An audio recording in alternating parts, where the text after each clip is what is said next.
Well, hello friend. Thank you for joining me today.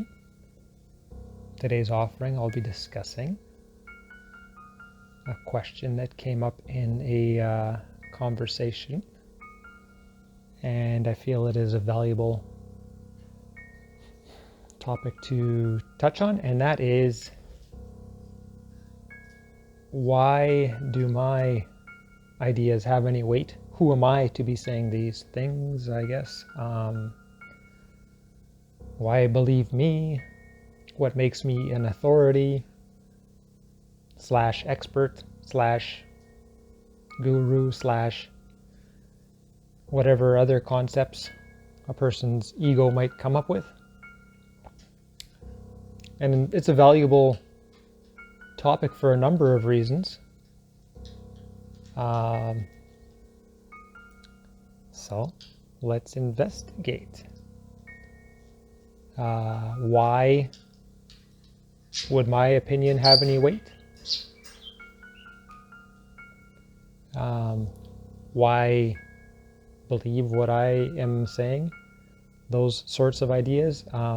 It's very important for me to clarify that you should not blindly believe anything I say or blindly invest in anything I say. True and deeper understanding comes from doing your own personal inward investigation, not from taking on other people's beliefs and ideas,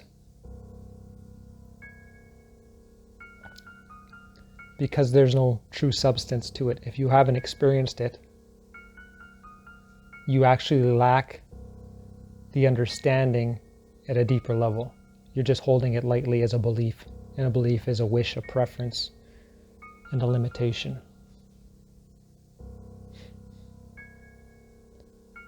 To question who am I to have these understandings, or what would make me so important, or something like that.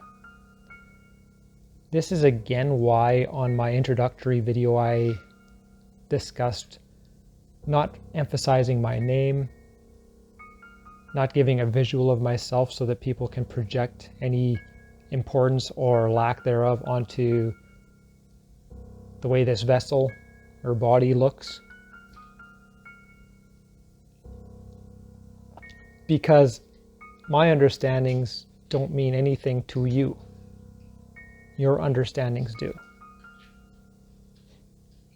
So I am not to be made important.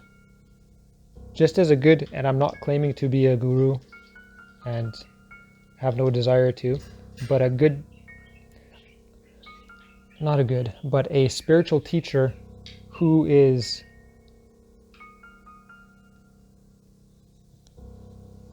has this understanding and intends to empower you, teaches you that your consciousness is the true guru, not to identify and not to give your power away to something else.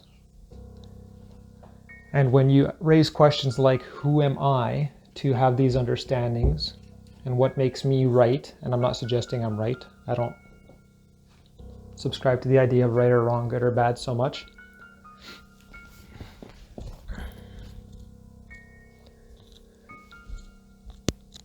But what a person's doing when they're asking those questions, who are you to have these understandings? You can see that they're making it personal. Their emphasis is on the messenger rather than the message. Spiritually speaking, this is the error. This is where we go wrong.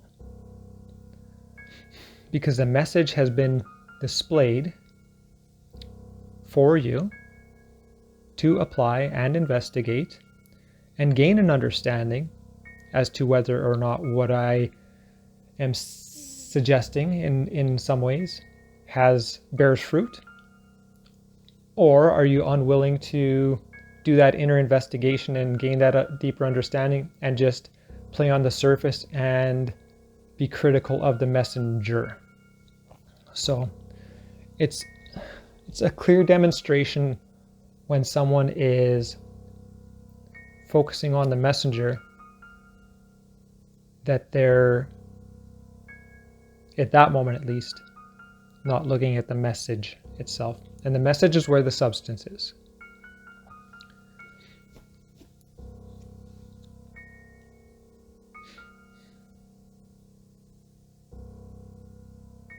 So don't believe in any of the teachings or offerings that I'm sharing. They are not being shared with the intention that you blindly accept them, but rather to inspire an inner investigation on your part, which for yourself will either prove these ideas right or wrong. For example, does a sad thought make you sad or joyful?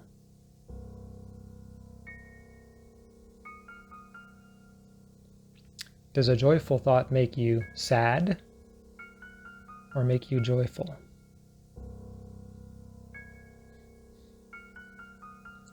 You can go on and on with this.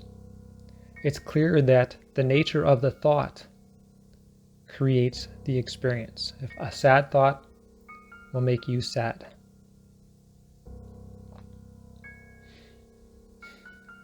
How come if you have already not investigated this and understood this, why not?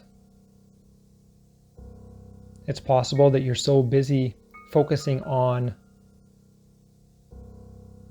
the messenger rather than applying the teaching and the substance of the message, which is what I have been emphasizing.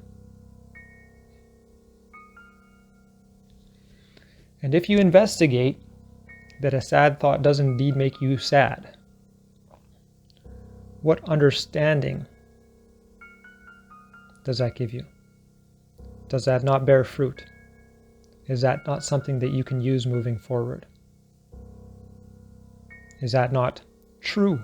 Is it not true? So it doesn't matter who I am. A person can ask, who am I to have these understandings and share these words? It doesn't matter who I am. A sad thought creates sadness. Focus on the substance of the message. And if a person refuses to do that inner work, to investigate, this isn't meant to be held as a belief. Watch your own thoughts and see if that sad thought does not create sadness, and if a joyful thought does not create joy.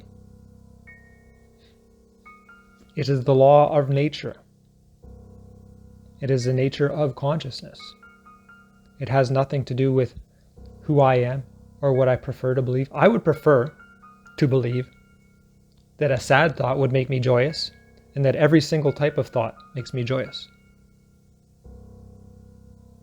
Because that would serve me better if it were true. However,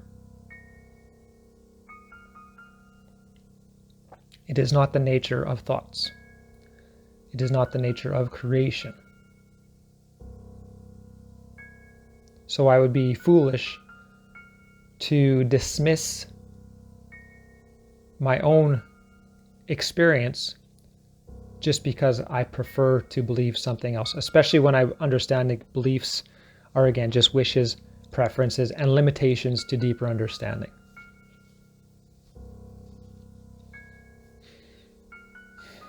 So, for those of you who are already investigating and have at least a level of understanding, this question that I am covering in regards to me, who am I and why would my words have any value or weight, you may have also been you may have also received this type of reaction. And just recognize that it's impossible for somebody who hasn't had your experience and done the inner work and the inner investigation, spent time in stillness and recognized what actually happens, how consciousness works, how the mind and ego work.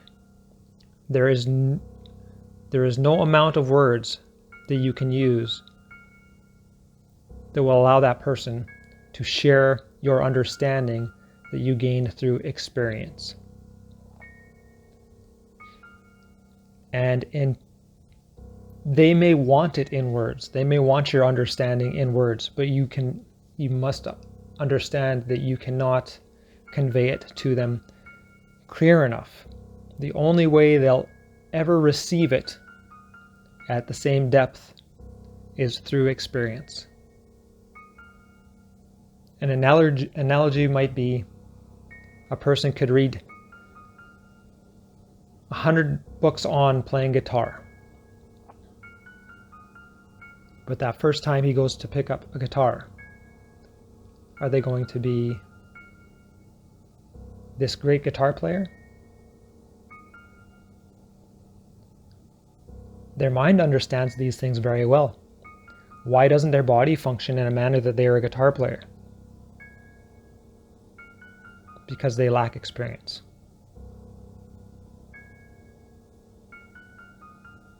And as experience develops, our understanding develops. It's no different with meditation. It's no different with consciousness. Give it your time and play with it and investigate it inwardly, not investigate books about it. Spend time with it, and you grow in understanding.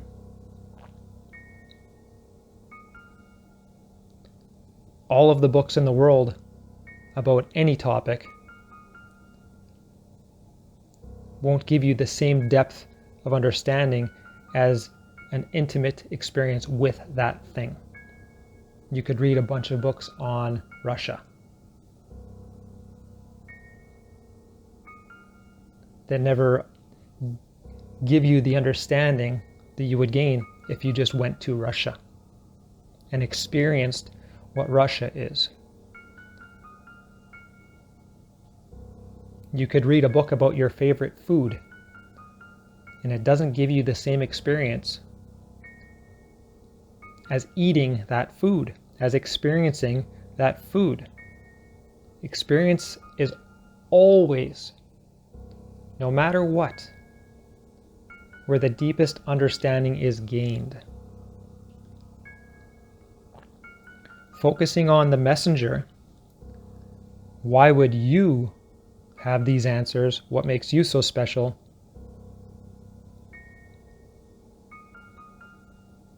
Is an unempowering approach right off the get-go. It's like almost not having learned to ask the correct questions yet. What's more important, understanding if this message has truth or understanding if I am right? Which one serves your growth better? Me being wrong or you understanding experientially that this is baseless? Or the exact opposite, that this is full of substance and applicable, but you can only get there once you've actually invested in investigating.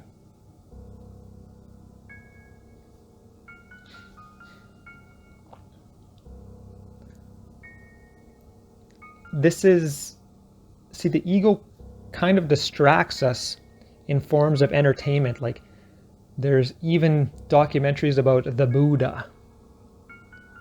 This is just another analogy. And a person learns about all of these historical facts about the Buddha.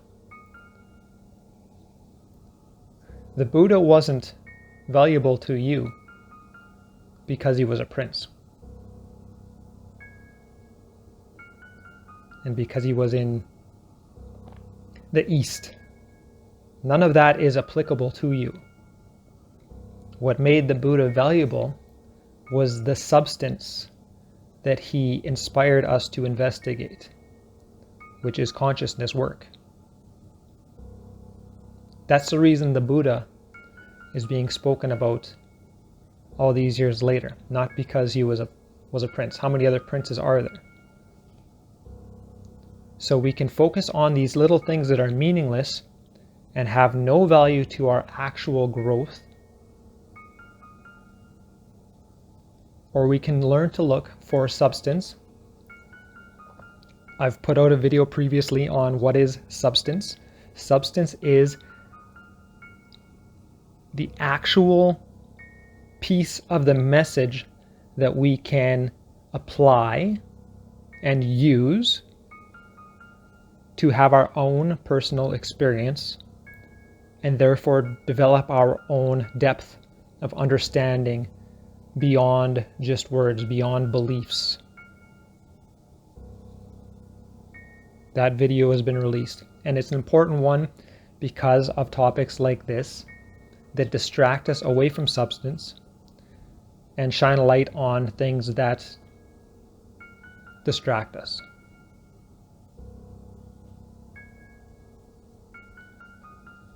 Because whether I am Mark Dominique or the Buddha or anybody else, my words are only ever words to you.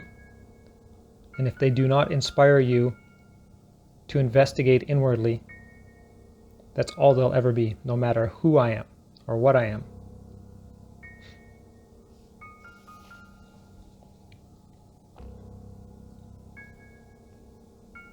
So I feel I've covered this sufficiently.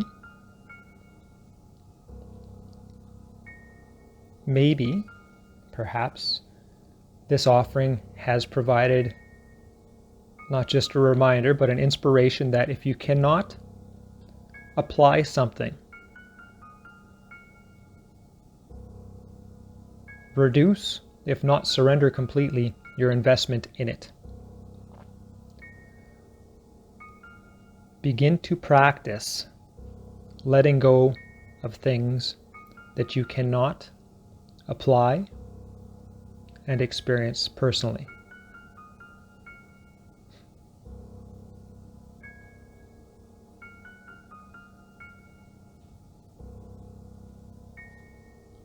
All right. I love you.